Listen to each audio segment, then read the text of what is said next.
Buenas tardes, jóvenes estudiantes. Quien les habla es el ingeniero César Ló, profesor del área de Ciencia y Tecnología.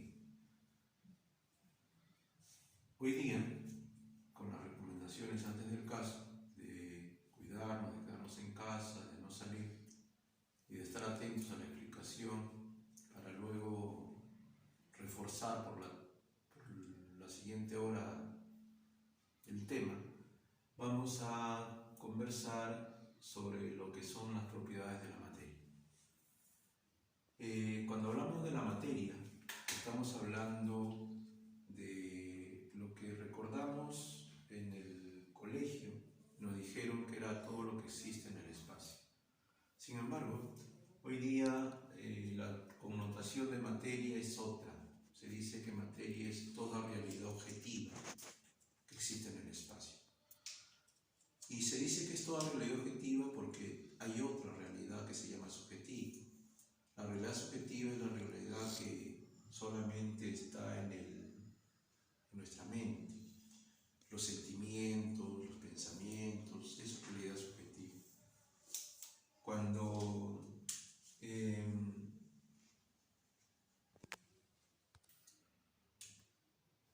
esta realidad objetiva que existe en el espacio es materia y se va a subdividir en dos tipos de materia.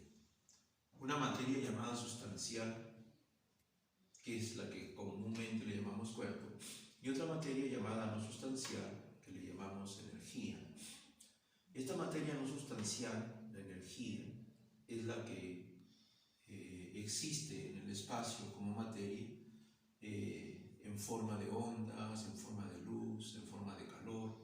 El calor existe, la luz existe, las ondas existen.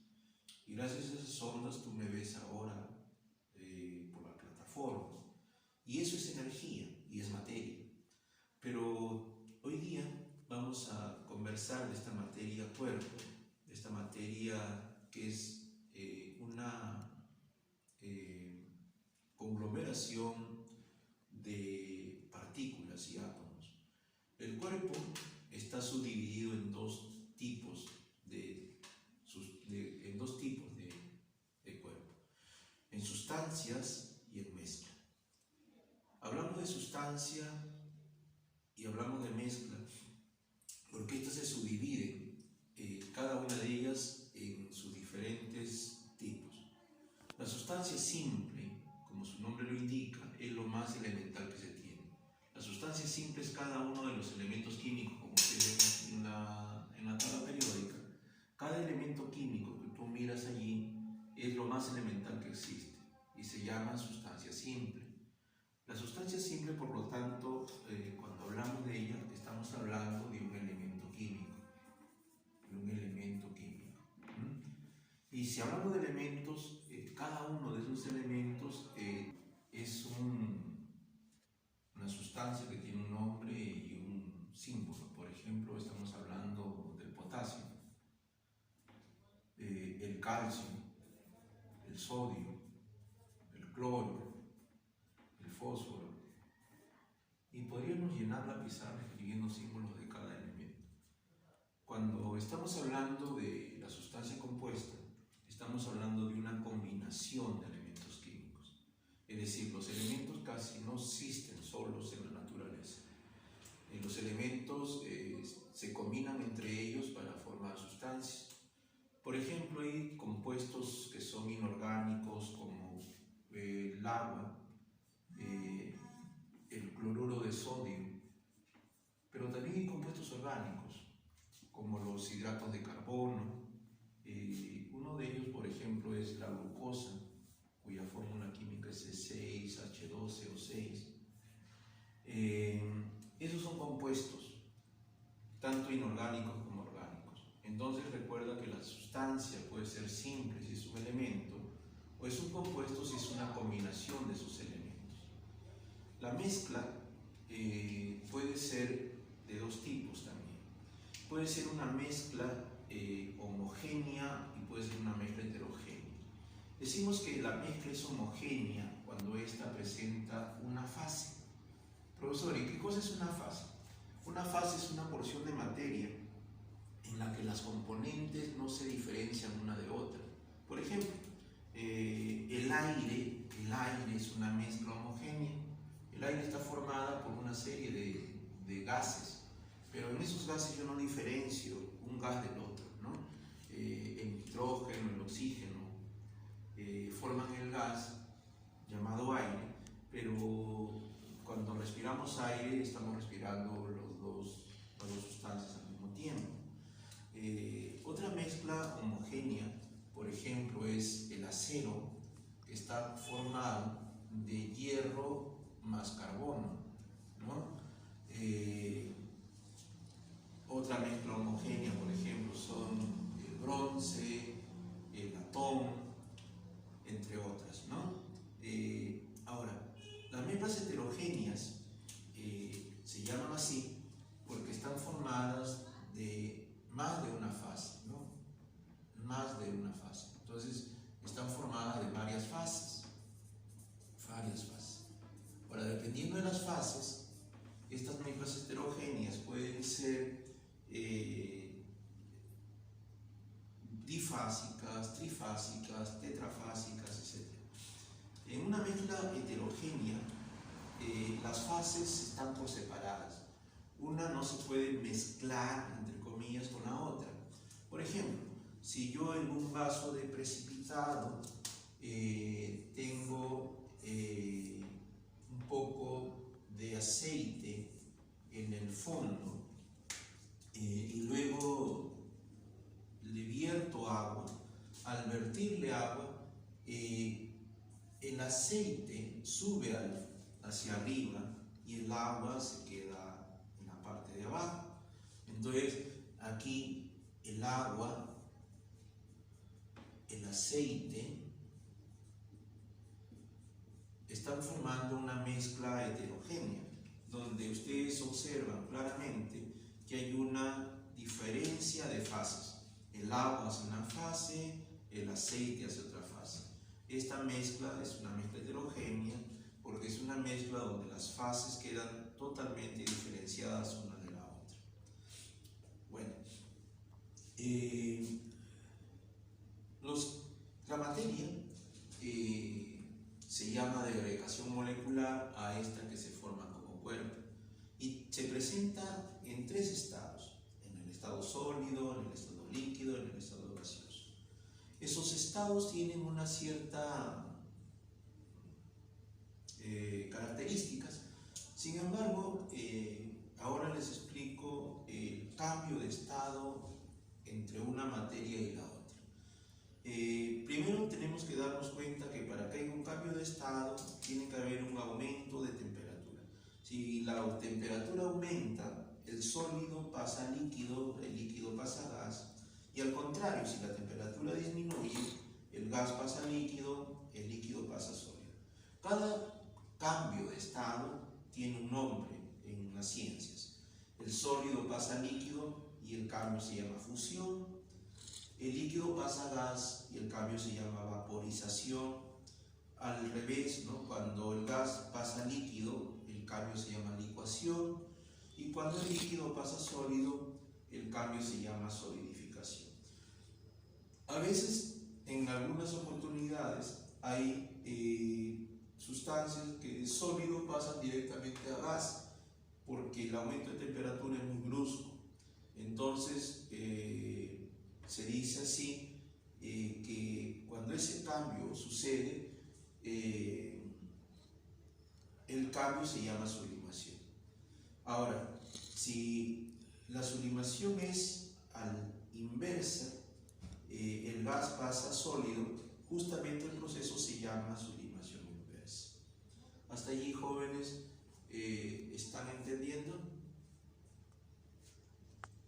Muy bien. Cualquier dificultad en la siguiente hora la vamos a seguir manejando, ¿ok? Vamos a conversar ahora sobre lo que son las propiedades de la materia.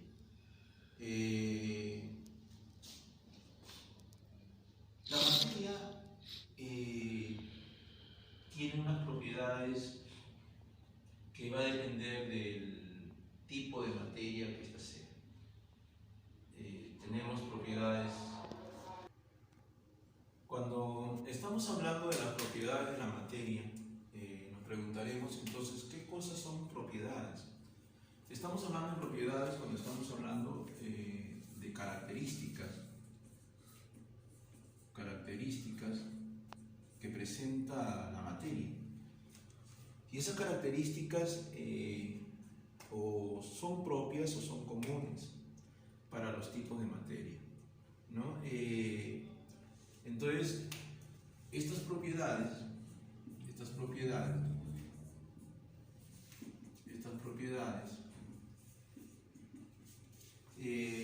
o pueden ser comunes o pueden ser particulares o específicas. A las propiedades comunes le llamamos propiedades generales, ¿no? Propiedades generales. ¿Por qué se le llama propiedad general? Porque te le dije hace un momento, estas propiedades son comunes a los tres estados de la materia, ¿no? Lo presenta un sólido, lo presenta un líquido, lo presenta un gas, ¿no? Entonces, estas propiedades son comunes a los tres estados de la materia. Por ejemplo, la masa es una propiedad de la materia general que la tiene un sólido, un líquido, un gas. Todo sólido tiene una masa, todo líquido tiene una masa, todo gas tiene una masa. Por lo tanto, se dice que es una propiedad general. Pero también existen propiedades que son más específicas, más particulares, y estas propiedades se llaman justamente así, propiedades particulares o propiedades específicas de la materia. Propiedades específicas de la materia. Estas propiedades van a depender de cada estado de la materia, ¿no? Hay propiedades que no tienen todos los estados. Por ejemplo, yo hablo de la dureza y no puedo hablar de que un líquido tenga dureza, ¿no? Entonces, aquí tenemos propiedades para los gases, propiedades para los líquidos, propiedades para los sólidos. Entonces, cada uno de los estados de la materia tiene propiedades particulares, aunque todas tienen propiedades generales. Entonces, veamos las propiedades generales. Hablamos de la extensión. ¿Qué es la extensión? La extensión es el espacio que ocupa la materia en el universo. Cada uno de nosotros ocupamos un espacio en un determinado lugar y eso permite tener la propiedad de extensión. Toda materia sólida, líquida o gaseosa ocupa un lugar en el espacio. Otra propiedad general de la materia es la masa. La masa es la cantidad de materia, ¿no? Es cuánto materia tiene un cuerpo. Una materia puede tener una masa grande, una masa pequeña. Esa masa lleva a otra propiedad general que no la he escrito aquí, que es el volumen, que es el espacio que ocupa ese cuerpo, ¿no? Pero esta masa es la cantidad de materia, acuérdate, la masa es la cantidad de materia que tiene un cuerpo determinado. Ahora, muchas veces nosotros confundimos masa y peso, ¿no? Vamos a comprar en el mercado 3 kilos de papas y nosotros estamos comprando peso, pero nos lo dan como masa. Sin embargo, el peso es algo totalmente diferente, aunque relacionado con la masa, ¿no? El peso es la acción de la fuerza de la gravedad que presentan todos los cuerpos que están dentro de la Tierra. El peso va a variar a diferencia de la masa, ¿no? El peso va a variar a diferencia de la masa porque este peso va a variar con relación al espacio donde te encuentres. No es el mismo peso que tiene una persona en la costa que tiene una persona en la sierra. Esta persona, tú aquí puedes tener 60 kilos y vas a la sierra, tu masa es la misma, sigue siendo igual de fortaleza bonachón o de gordito, y tu peso allá es otro, tu peso es más bajo, ¿no? Porque a mayor altura, menor gravedad. Mientras más alto esté un cuerpo con relación a la corteza de la Tierra, la gravedad va disminuyendo. Entonces, y el peso, por lo tanto, disminuye. Otra de las propiedades generales de la materia es la inercia. ¿Qué cosa es la inercia? La inercia es la propiedad que tienen los cuerpos de mantenerse en movimiento o mantenerse sin moverse. Es decir, los cuerpos se mueven y para que ese cuerpo deje de moverse, tiene que estar en reposo. Entonces, los cuerpos se presentan en la naturaleza bajo dos aspectos, o en movimiento o en reposo. Dos esquemas que estudia la física, ¿no? El movimiento de los cuerpos en la física lo estudia la dinámica y la cinemática, y el reposo de los cuerpos lo estudia un capítulo de la física llamado estática, ¿no? Entonces, cuando estamos hablando de la inercia, estamos hablando de la propiedad que tienen los cuerpos de poder existir en la naturaleza en movimiento o en reposo. No hay cuerpo que no exista frente a estos dos posibilidades, ¿no? O tú ves alrededor tuyo, o ves un cuerpo que se mueve, o ves un cuerpo que está en reposo, ¿no? Entonces no hay otra posibilidad. Los cuerpos se mueven o son estáticos. Otra propiedad de la materia es la porosidad. La porosidad es una propiedad que nos indica que existen espacios entre las partículas que hay en esa materia. Hay los poros, hablamos de porosidad, hablamos de poros, son los espacios entre las partículas. Hay cuerpos que tienen esa porosidad mucho más pronunciada, como por ejemplo una esponja que utilizo para limpiar, o una mota que utilice para borrar la pizarra, pero también esta pizarra tiene poros, ¿no? Son invisibles, no los veo, pero me doy cuenta que tiene poros porque a través de los poros se absorbe, y yo noto aquí que esta pizarra absorbe la tinta del plumón para permitirme escribir.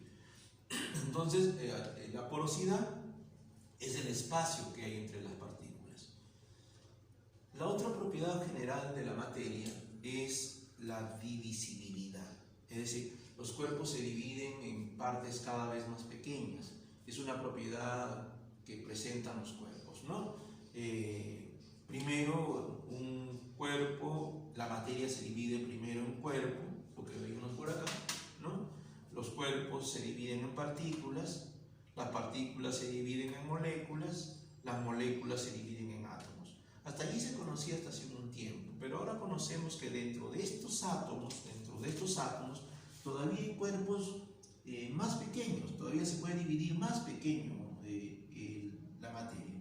Existen protones, existen neutrones, existen electrones, ¿no? Que son parte de la materia.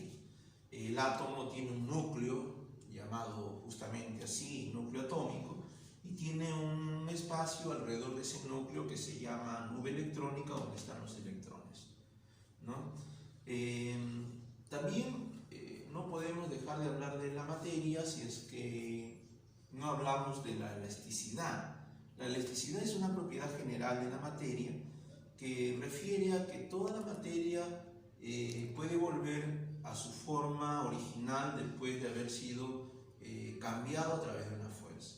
Una liga, por ejemplo, yo la puedo estirar con una fuerza, pero si yo dejo de hacer esa fuerza, la liga nuevamente vuelve a su estado original. Entonces, esa propiedad en la materia se llama elasticidad. Y hay muchas sustancias que son elásticas, ¿no?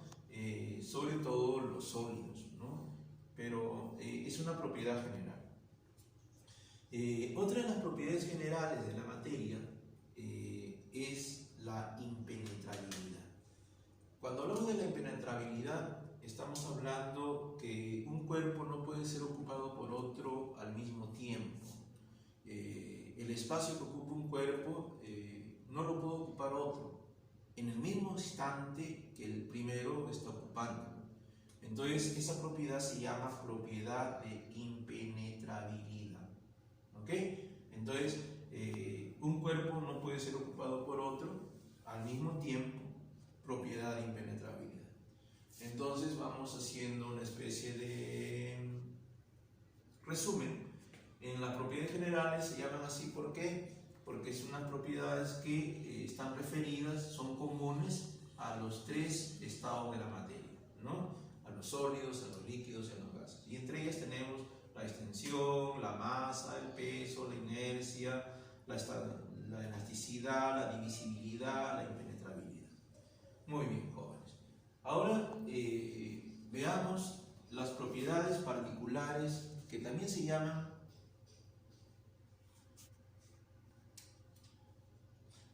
propiedades específicas. Entre esas propiedades específicas dependen para los gases, para los sólidos, para los líquidos. En esas propiedades, los gases presentan dos tipos de propiedades importantes. Una se llama expansibilidad, que se refiere a que un gas ocupa todo el espacio disponible que existe. Un gas se expande, un gas se expande en todo el espacio que tiene disponible. Si se suelta una bomba que tenga gas, ese gas se expande por mucho espacio. Lo contrario a la expansibilidad es la compresibilidad, ¿no? ¿Qué cosa es? El gas, a diferencia de los otros cuerpos, se puede comprimir, ¿no? Una gran cantidad de gas se puede comprimir y ponerlo en un balón pequeño, ¿no? Entonces, la expansibilidad es, como su nombre lo indica, ¿no? La extensión del gas en todo el espacio disponible, y la compresibilidad es lo contrario, ¿no? Es comprimir un gas. Dentro de los líquidos tenemos también dos propiedades particulares que son importantes. Una se llama la viscosidad. La viscosidad es la resistencia que tiene un cuerpo, un líquido exactamente, al movimiento. Es decir, mientras más resistencia ofrezca un líquido al moverse, se dice que estamos hablando de la viscosidad. Mientras más resistencia tenga un líquido al moverse, más viscoso es. Por ejemplo, si yo pusiera aquí una gota de agua, una gota de aceite y una gota de miel, entonces, y hago una especie de carrera entre las tres y mido en el tiempo cuál de las tres llega a esta línea, ustedes se darán cuenta que el agua, que es la primera que dibujé, llegaría primero, el aceite sería segundo y la miel sería tercero. Entonces, la pregunta sería, ¿cuál es más viscoso? Y la respuesta sería, como ya ustedes lo están pensando, la miel. Entonces, la miel presentaría mayor viscosidad porque ofrece mayor resistencia a moverse. Otra de las propiedades de la materia específica en los líquidos es la tensión superficial, ¿no? La tensión superficial. Superficial viene de superficie y tensión viene de fuerza. Es decir, los líquidos presentan en su superficie una fuerza que hace posible que las sustancias que sean ajenas al líquido puedan penetrarse al líquido, ¿no? De tal manera que el líquido mismo se autoprotege de las sustancias externas, ¿no? Muy bien. Y dentro de las propiedades específicas de los sólidos, tenemos varias, ¿no? Si tú te das cuenta, son más que la de los gases y la de los líquidos. En los sólidos tenemos, por ejemplo, la dureza. Muchas veces nos equivocamos creyendo que la dureza es algo que no se puede romper. Sin embargo, ese pensamiento está equivocado. Un cuerpo no es más duro porque no se rompa. La dureza es la resistencia la resistencia que tiene un cuerpo a rayarse. Es decir, mientras yo pueda rayar un cuerpo, eso representa la dureza. Yo con mi uña no puedo rayar la pizarra, ¿no? Pero sí podría rayar de repente la pared. Entonces, la dureza está en una escala llamada la escala de Mohs. En esa escala de Mohs hay una escala del 1 al 10, pero me interesa que ustedes recuerden que la escala de dureza 1, la más blanda de todos, es el talco, ¿no? El talco. Y el otro compuesto que es de dureza 10 es el diamante. Dentro de estos del 1 al 10 hay otras sustancias como el yeso y otras más que tienen una dureza que va entre estos límites, ¿no? El cuerpo más difícil de rayarse es el diamante, ¿no? El diamante raya cualquier superficie, por eso cuando nosotros vamos a comprar en la vidriería, ellos utilizan un aparatito que tiene un diamante que lo que hace es rayar el vidrio y cortarlo, ¿no? El diamante es el carbono, ¿no? El elemento carbono, y el talco es una sal inorgánica cuyo nombre es ortotetrasilicato dibásico de magnesio, ¿ya? Luego tenemos la tenacidad. La tenacidad es la resistencia que tienen los cuerpos a romperse. Aquí sí viene la ruptura, ¿no? Resistencia a romperse. Resistencia a romperse. Entonces, mientras más difícil sea un cuerpo de romperse, es más tenaz. Ahora, dentro de los cuerpos más tenaces tenemos al hierro, de símbolo Fe, ¿no? Entonces, el hierro es uno de los cuerpos más difíciles de romper.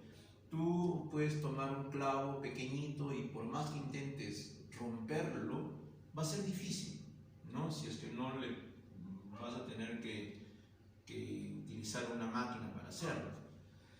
Lo contrario a la tenacidad es la fragilidad. Es decir, la fragilidad es la facilidad a romperse que tiene un cuerpo, ¿no? La facilidad a romperse. Esa facilidad a romperse hace de que los cuerpos se puedan romper muy rápido. Dentro de los cuerpos más frágiles tenemos el vidrio. El vidrio es tan frágil que puede romperse hasta con las ondas del sonido. Luego, dentro de las propiedades tenemos la ductibilidad, que es la facilidad que presentan ciertos metales, facilidad a convertirse en hilos tan delgados que muchas veces son más delgados que nuestros cabellos, ¿no? Hace que haya posible toda una industria de los cables eléctricos, por ejemplo. En un cable eléctrico tú puedes buscar que hay hilos delgadísimos, ¿no? Entonces, esos hilos están formados muchas veces por sustancias como oro, plata, cobre, aluminio, ¿no? Son metales dúctiles en ese orden, ¿no? El más dúctil de todos los metales es el oro, la plata, luego el cobre, ¿no? El cobre es como el que hacen en los cables eléctricos, ¿no? Y por último, jóvenes, tenemos la propiedad de la maleabilidad.